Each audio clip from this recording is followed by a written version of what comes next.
Hello, this is Will Duran from Ozark Aerial Video, and I wanted to do a short video on our Hardy heater. Right now I'm just showing you a wood stack of the wood that I use in the heater. And one thing I can say about this for these older model Hardys is that they don't require high quality wood. Now drier wood is always better, so you want to dry it as best you can, but I will say when the furnace is burning hot, it will take a green stick of wood. So I've got some help there from our cat. Let's see how he pulls down the tarp. But anyway, the newer models tend to be more particular about the type of wood they take. I'm going to walk over here and we'll take a look at the Hardy itself. And it's burning right now.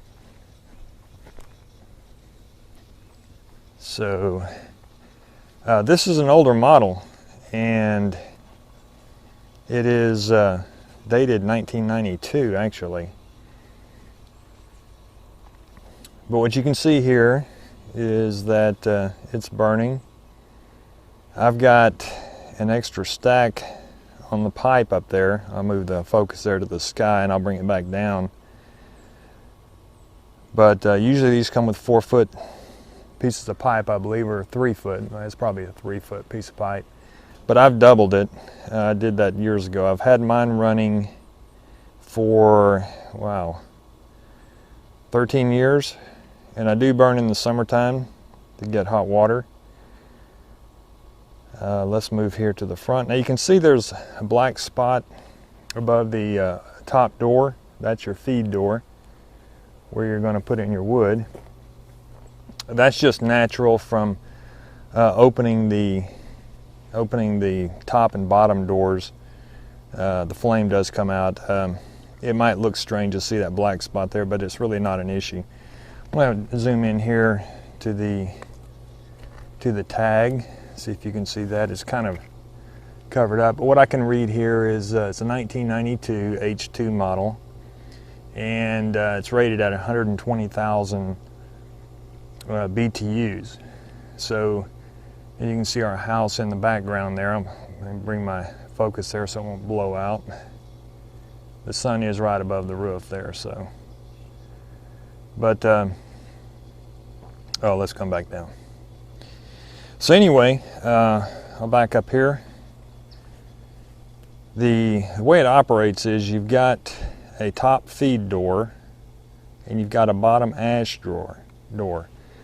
Now you need to open the bottom ash door first so you can get some airflow in there. If you don't, when it's really burning, you just open that top door, the flame will come out at you.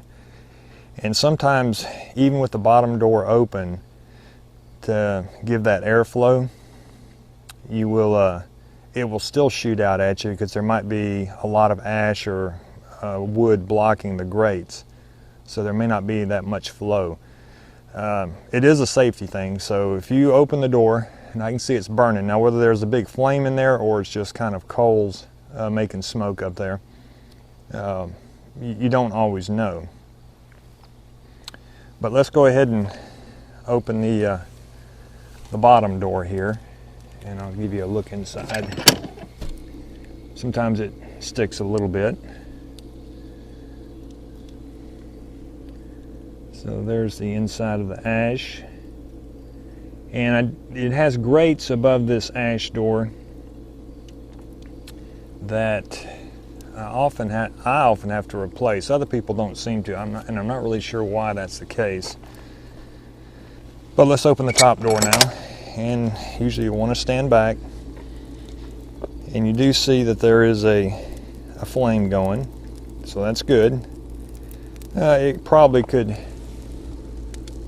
use some more wood, but it's got enough to burn down right now. Sometimes it's good to let the wood burn all the way to the grate to get rid of the creosote and what's clogging in between the grates down there. See if we can get a look down here at the bottom.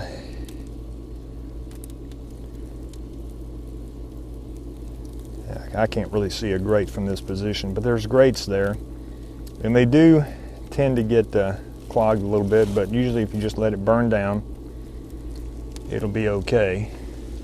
Let's see if I can get an upward look in there. The firebox in the old models is just that. It's a box. There's no tube technology or environmental issues that they put in the newer ones. Now, this will take up to a 30-inch log. I usually split, if I don't need to run it through my log splitter, I'll usually cut them around 28 inches so it's not too stiff going in when I throw it in. What I mean by that, not using a log splitter, is that maybe the piece of wood is smaller and maybe I can split it with the maul, but if I need to use my wood splitter, which is a 24-inch, I need to cut it down to 22, 23 inches. Let's go ahead and close this here. And these close very lightly. You don't have to jam them closed. They do have seals in the door. Every few years, you probably want to change those out. Not very often. I mean, I've probably changed the seals twice in the 13 years or so I've been running this. But same thing for the bottom. Let's get down here. You don't need to, I've got a cat running around me. You don't need to lock these super tight, just enough to close the air seal down there. So for our house, on a very cold winter day, the coldest winter days, meaning getting down into the teens or below, I will put basically a wheelbarrow load of wood in the morning and a wheelbarrow load in the evening. On mild day, if it's fall, season changing type environment, I may only need to put wood in there every 3 days just to top it off. Now, these heaters provide hot water, domestic hot water, as well as heat to the house. It's a hydronic system, so it pumps water. A lot of what's inside these boxes, they're actually not that complex, but what's inside these boxes is kind of a company secret, and I can understand that. But basically, from here up, from about here up, there's I believe, 100-gallon tank reserve in there. And so the fire just heats that box and just heats that water. Now, it's an automatic system. It's got two independent temperature sensing systems. One is the one inside your house at your thermostat. When you want to turn heat on, you just turn it on like you normally would, whether if you had electric or propane. Once that happens, it starts a water pump that pumps water through hoses from the heater into the house to your coil system in your air handler system. So there's no ash, no fire that's actually in the house. It's all out here. So when you need heat in the house, you just turn your thermostat up and the water pump starts, and at the same time it's connected to where when your heat comes on, your air handler comes on, and so water's pumping, hot water's pumping through the coils, and then your air handler just blows the hot air through. Now, when this water is really hot, it will deliver about 140 degrees air temperature coming out of the heat registers, which is pretty good. Pretty good. Now, I said there's two independent systems. That's the one inside the house. I've taken the panel off the back of the door here so you can see inside. Let me move my camera around. Come left a little bit. Normally this panel is up here, and usually on a good running system you don't have to come out here very often. I can already see that I've got a small leak down here at the bottom, that I need to either tighten a connecting nut to the hose. But normally you don't have to open this back door unless there's a problem. But this is where you're going to be doing most of your maintenance work. So right now the blower is for the heater here is right here, and it's open. Let me make sure I'm adjusting my camera right. Okay, here we go. Here's the blower, and there's the blower door. And when the temperature of the water gets below an amount that I set, and that's set right here on the thermostat, right here, I have the water set at, I set it at 163. It's kind of an arbitrary number. But, so the jacket water in the tank here is heated up to 163. When the jacket water gets below 163,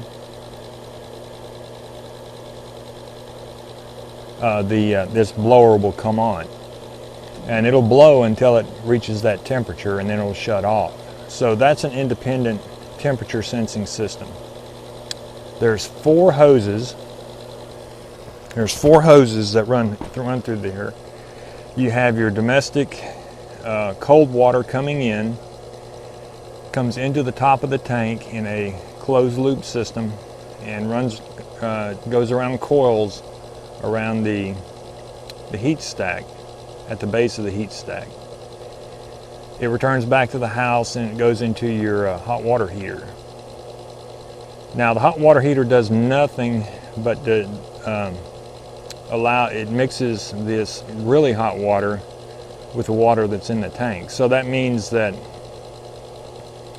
usually in the wintertime, the first person taking a shower has the coolest shower. Not saying that it'll be cold, but it'll be the coolest.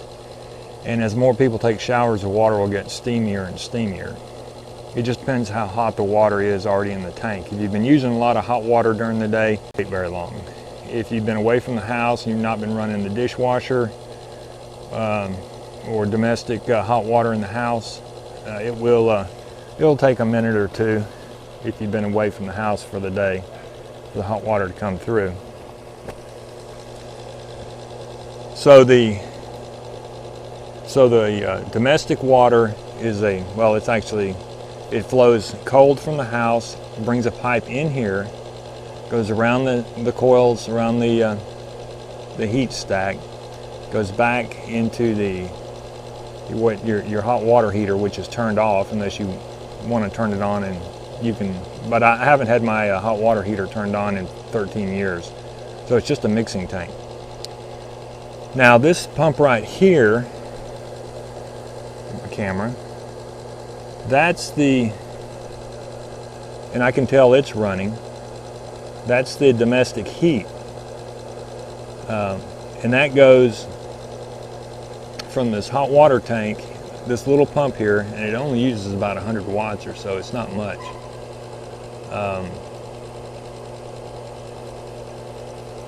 It pumps the water in a loop from here down, and all this goes underground into the coil system at the house, inside the house at the air handler. So when that's turned on inside the house, when you turn the heat on inside the house, this pump starts going despite the temperature of the water in the tank. So if for some reason that your blower's going but your fire actually goes out, which in the winter is not that common, particularly if you're using dry wood, the blower it'll just continue to blow. So you do have to check and make sure your fire is still burning. Overall, I do like the system, and I kind of like the older Hardys. Like I said, the newer ones I think take an 18-inch log. They have more environmental standards in there. Protections such as tube technology. I think that wood's got to be, on the newer ones, it's got to be cleaner wood. and more dry particularly. So if you're using a new hardy, and I'm not saying a new hardy would be bad, but it's more sensitive to the, to the wood that you put in.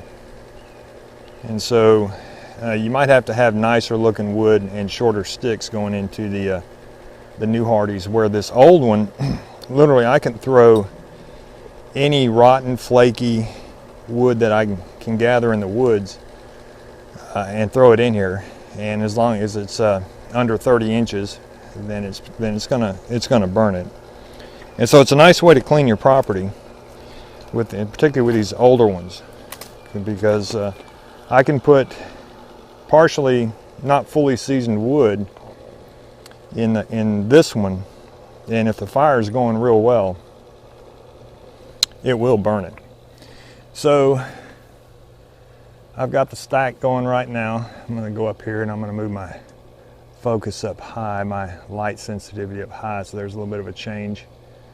And we're going to go up, and I don't know if you can see it. Yeah, I'm starting to see some smoke coming out.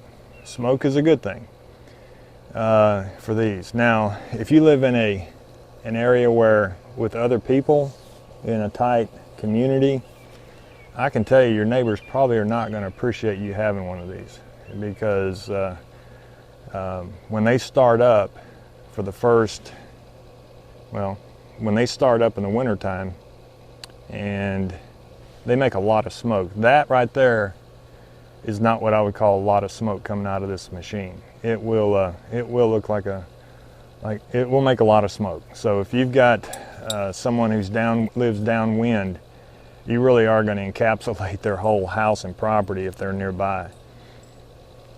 Now, we have prevailing westerly winds here. This machine is set up on the west side of the house. Now, you would think that might not be a good position. And to be honest with you, when we put it in, I just put it in a place where I could find a place to put it. So, but the reality of a primarily westerly wind is that normally the wind, I would say 95% of the time, it's either blowing from the south, southwest, or if a cold front comes through, it's coming in from the north. So really, as far as smoke on the house, we only get some during the transition. It's kind of a neat weather, if you think it's neat, a weather measuring, observing device, because you can just look out your back window, and like right here is our back window. I can look out the back window and tell if the cold front has come through or not. So anyway, just to sum up, these outside wood burning heaters, see, the blower just went off, so the jacket temperature is good. They do burn a lot of wood. No, I'm not going to lie to you. We probably go through, I don't have an exact measurement, but I know good and well that it's every bit of 12 cord of wood that we go through in a year. But in that, we get winter heat. I'm going to bring this around to me. We get winter heat, and we get domestic hot water. And I know some people that will only use it for the heat, and because they don't want to mess with it in the summertime, they'll just use their own separate water heating source. So anyway, that's kind of a briefing on the Hardy H2 outside wood burning furnace, and hopefully that's helpful if you're interested in putting one in. So I've given you some ideas about whether you might even want to do it or not. But anyway, thanks for watching. Bye now.